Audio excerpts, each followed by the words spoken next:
Bienvenue dans cette nouvelle vidéo consacrée à la leçon d'histoire, l'Europe bouleversée par la Révolution française. Aujourd'hui, nous allons revenir sur l'événement majeur du 10 août 1792. Durant cette journée révolutionnaire, les sans-culottes prennent d'assaut le palais des Tuileries, provoquant la fin de la monarchie et la naissance de la République, qui dut faire face à des débuts difficiles. Les 20 et 21 juin 1791, la famille royale tente de fuir, mais sont arrêtés à Varennes. Louis XVI apparaît soudain aux yeux des Français comme un traître menant un double jeu avec les souverains étrangers. Ramené à Paris, il est tenu de demeurer au palais des Tuileries, où il est étroitement surveillé. Des caricatures commencent dès lors à représenter le roi en cochon, signe que le caractère sacré de la personne royale appartenait au passé. À l'été 1792, les conflits intérieurs s'aggravent avec les défaites militaires. L'Assemblée crée un camp des fédérés près de Paris. Le roi y oppose son veto et ne cède pas à la pression populaire.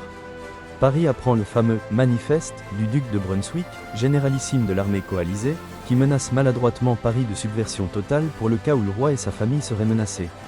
En réaction, sans-culottes et fédérés proposent la déchéance du roi et l'élection d'une convention au suffrage universel. Si, à minuit, aucune décision n'était prise par l'Assemblée, le peuple s'insurgerait. Le 10 août, à 8 heures, commence alors l'une des journées les plus emblématiques de la Révolution française, la prise du palais des Tuileries, puis l'emprisonnement de Louis XVI et de sa famille au Temple qui vont mettre fin à la monarchie constitutionnelle. La victoire inattendue de Valmy, le 20 septembre 1792, décide alors l'Assemblée à abolir la monarchie et proclamer, le 21 septembre, la République. Lors du procès de l'ex-Louis XVI, après un mois de débat, la Convention vote la condamnation à mort. Condamné pour trahison, Louis Capet est guillotiné le 21 janvier 1793. Cette exécution épouvante l'Europe entière, et une coalition de presque toutes les monarchies du continent attaque la République française. Au même moment, dans l'ouest du pays, des émeutes éclatent contre la levée en masse de soldats, c'est le début de la guerre de Vendée. Par ailleurs, la misère accentue partout les tensions sociales et l'inquiétude du peuple. À la Convention, les députés se divisent sur les mesures à prendre. En juin 1793, les Girondins, jugés trop modérés, sont éliminés à l'instigation des montagnards, alliés des sans-culottes. Mais en province, de nouvelles révoltes éclatent contre ce pouvoir parisien, jugé excessif, et marquent alors le début d'une guerre civile. À ses débuts, la République française est donc mise en danger par une double menace, à la fois intérieure et extérieure.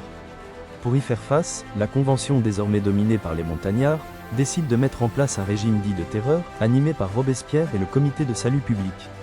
S'appuyant sur la loi des suspects et sur les comités révolutionnaires, les montagnards vont arrêter, juger et guillotiner environ 20 000 personnes. Cependant, la Convention et le Comité de salut public prennent aussi des mesures pour apaiser la misère. Un contrôle des prix est institué et des réquisitions de grains organisées. Une constitution et une déclaration des droits très démocratiques sont élaborées en juin 1793, mais elles ne seront jamais appliquées. L'esclavage est également aboli en 1794. La République montagnarde parvient à repousser les ennemis extérieurs et intérieurs, notamment grâce à un service militaire devenu désormais obligatoire. La France occupe même des territoires étrangers, tels que la rive gauche du Rhin ou la Belgique. La République sauvée, la politique de la terreur semble désormais inutile, et Robespierre est de plus en plus désigné comme un dictateur. En juillet 1794, lui et ses partisans sont arrêtés, jugés puis exécutés. Une république, bourgeoise, est alors établie sous le nom de Directoire. Ainsi s'achève cette vidéo. Après l'exécution de Louis XVI et la fin de la monarchie, la Révolution française est entrée dans une nouvelle ère républicaine, suscitant la réaction des autres monarchies du continent. Mais malgré les menaces extérieures et intérieures, la République parvint à se sauver. À bientôt pour une nouvelle vidéo.